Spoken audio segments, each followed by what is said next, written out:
Hey class, today what we're going to do is look at simplifying linear expressions. So there's a few properties involved in simplifying expressions. One of the first ones is the distributive property. So that's if we have a times in parentheses b plus c or b minus c. What we're going to do is distribute the a to the b as well as to the c so that it's a times b plus a times c. So that's a distributive property. Commutative property is that we can switch stuff. This only works for addition and multiplication. Associative property means we can associate different things in different places.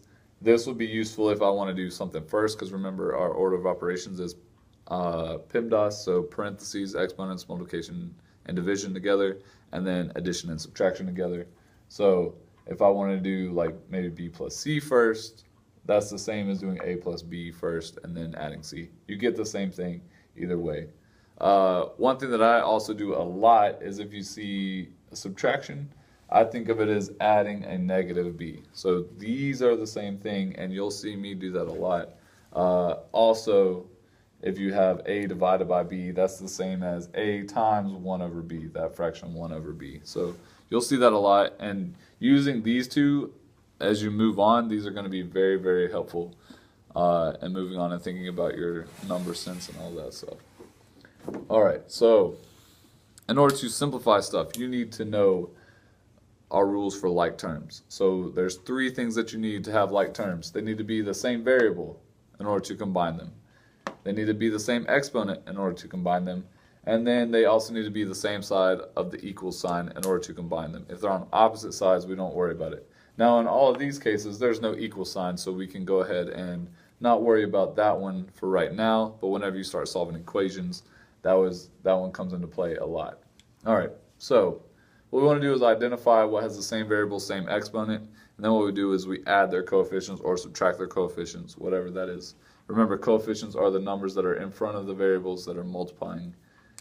So here, we've got 3x plus 5 plus 8x. So if you notice, these have the same variable, same exponent, my 8x and my 3x. So what I'm going to do is that's plus, this is also a positive, so it's 3x plus 8x, which gives me 11x plus 5. So if I wanted to simplify that, I would get 11x plus 5. All right, number 2. Now if you notice, I got parentheses with a number out front. That's going to be a big hint that you're going to do the distributive property. So I'm going to distribute the 8 to the 5 as well as to the 2x. A lot of kids like to forget that. But we want to make sure that we do the 8 times the 5 and times the 2x. So 8 times 5 is 40. And then 8 times 2x is plus 16x. And then I got my minus 36 because that was not, because my parentheses ended here. Now I do my like terms just like I did over here. I got my 40 and my negative 36. Those are like terms. My 16x is not getting affected, so I'm just going to have 16x 40 minus 36 plus 4. Make sure the negative goes with what comes after it. Here I got some more parentheses. Now this one has a negative in front of the 4. Now you want to keep the negative with that 4 whenever you distribute it. So that's going to go there and go there. So I got 3x plus 7. That's a negative 12x. And then a negative 4 times a negative 6 is a positive 24. All right, so now what I'm going to do is combine my like terms. This is the same as this. These are also like terms together. So I got 3x minus 12x. That becomes a negative 9x. 7, that's a positive 7, positive 24. Add those together, I get positive 31. So that's my combining like terms and simplifying that. All right, here, whenever I got this division, what this is the 4 is going to divide into the 12 and into the negative 4. So this is all going to stay the same as negative 7x plus 13, because that's not getting affected. But this is, so 12 divided by 4 is going to get affected. That's going to be 3x. And then negative 4 divided by 4 ends up being negative 1. Now I get my like terms, so this is like with this. My 13 is like with negative 1. I like boxing in to keep like terms and underlining, maybe put a triangle if there's another one in there, or a circle. Whatever you want to do to keep your like terms straight. So I got negative 7x and a positive 3x, so that combines to a negative 4x. 13 minus 1 is plus 12. So that would be simplifying linear expressions of that kind. So now you're going to see some problems like this, where you want to compare the pair of linear expressions and see if they are equivalent. So what we're going to do is show that these two are equivalent. If they're not, you just say no. If they are, you say they are, and then you got to show through what we did earlier why they are the same. So if you notice here, this has parentheses, this does not. So what I want to do is make this look like that. So I'm going to distribute. Now you can distribute if it's after the parentheses as well. So I'm still going to have my 4.2x plus 6. That's going to stay the same. Now I'm going to have 6 minus 7 times 0.7. Make sure you're careful about that. You may want to put that in your calculator. That's going to be a negative 4.2x. Now remember my commutative degree, my commutative properties. This is still a plus, a negative. So my commutative, this is addition. So that means I can switch them. So this becomes a negative 4.2x plus 6. So I can get it in the same order as this. If you notice, I got plus 6, but my negative 4.2 and a positive 4.2, those aren't the same. So I would answer this question as no, they are not equivalent. All right, here, I've got some work to do here. I got a negative 3. I'm going to go ahead and distribute throughout my parentheses. So that's negative 3c plus 2. Still got my 4c out in front. I'm just going to go ahead and bring this down. It looks like my c's are going to be in front. I'm going to do one thing real quick here. I'm just going to use my commutative property. So this negative 6, I moved it back. That's positive c, so I moved it forward. Here I got 4c minus 3c. So these are like terms.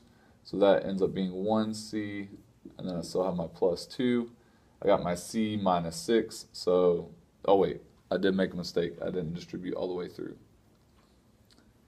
So I got negative 3 times that. That's going to be minus 6. Sorry about that.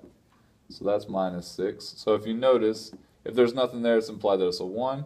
And so now you notice that those two are the same. So those is a yes. So those two are equivalent. All right, last one. I got some decimals. This is going to be kind of difficult. So I'm just going to bring this down. So I got 0.3s minus 0.4s. If I simplify those, that's going to be negative 0.1s. That's an s, not a 5. Plus 2. And then I want to see if it's going to be equivalent to this. So I'm going to bring that down. Remember, if it's division into both of them, I divide both of them. So 20 divided by 10 is going to be 2. And then this is implied that it's a 1, so that's a negative 1 divided by 10. And if you put that in your calculator, negative 1 divided by 10, you get negative 0.1. And then I'm using s. So commutative property, I get to move my negative. I can move my negative out front as long as I keep my negative with it, plus 2. So I got negative 0.1s plus 2, negative 0.1s plus 2. So those end up being equivalent. Now that one is a little bit tricky because you're having to deal with decimals, you're dividing by 10, some other stuff. So you just got to get better at equation or at fractions and decimals and converting between them. All right, and then the last thing is called factoring. And factoring linear equations, linear expressions. We're going to be doing really simple factoring. You'll get to a lot more factoring whenever we get to quadratics. But for right now, this was messed up. That's a plus 16x. Sorry about that. Okay, so factoring is the same as the reverse distributive property. So what you're going to see is some things multiplied out like you have here. What we want to do is write them in their factored form, which means we have some number or variable out front, and then in parentheses we have two things that are added or subtracted inside. So that if I did distribute back out, I would get exactly what I had before. So we're creating equivalent forms here. So our instructions are to factor these things. So what you want to do is find the greatest common factor between the two terms in our expression. So greatest common factor means it's the biggest number that can divide into both of them. So if you look here, I got a 20 and an x, and I got a negative 15. So the biggest number that goes into all of those is going to be 5. So what I do is I bring a 5 out in front. And then what that means is, so I bring my 5 out where the a is, and what I want to do is divide everything. So I'm splitting these up into their factors. That's why it's called the greatest common factor. So I want to multiply something times 5 that gives me 20. So I divide the 20 by the 5 and I get 4. I didn't worry about the x was not being used. And then I got 5 into the negative 15. That's going to give me negative 3. So if I distributed this back out, 5 times 4x is 20x, and 5 times negative 3 is negative 15. So this is factored form for this expression. Same thing works here, so I figure out the biggest thing that goes into 40x and 16x. I think 8 goes into 40, 8 goes into 16, and the x goes into both of them. So what we're going to do is bring out the 8 and the x. What you're left with is 5 plus, this is a bad example because it's just 5 plus 2. Then you would add those and multiply back out. But you get the point. If you have the same variable in here, you're going to factor that variable out, and that would be that.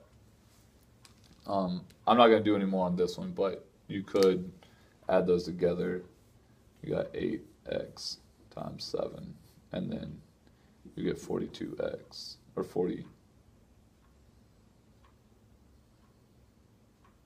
56. Sorry, 8 times 7 is 56. Yeah, that was not a good problem, sorry. But you get the point that I can divide 8x and 8x into both of those, and this would be factored form if I had written a better question. And here I got 6x minus 2y. The x and the y are not like, but I can divide a 2 out of both of them. So I take a 2 out of there. That's left me with 3x minus 1y. You can leave the 1 in there or leave it out. It doesn't matter. Then we close our parentheses. And that is factoring.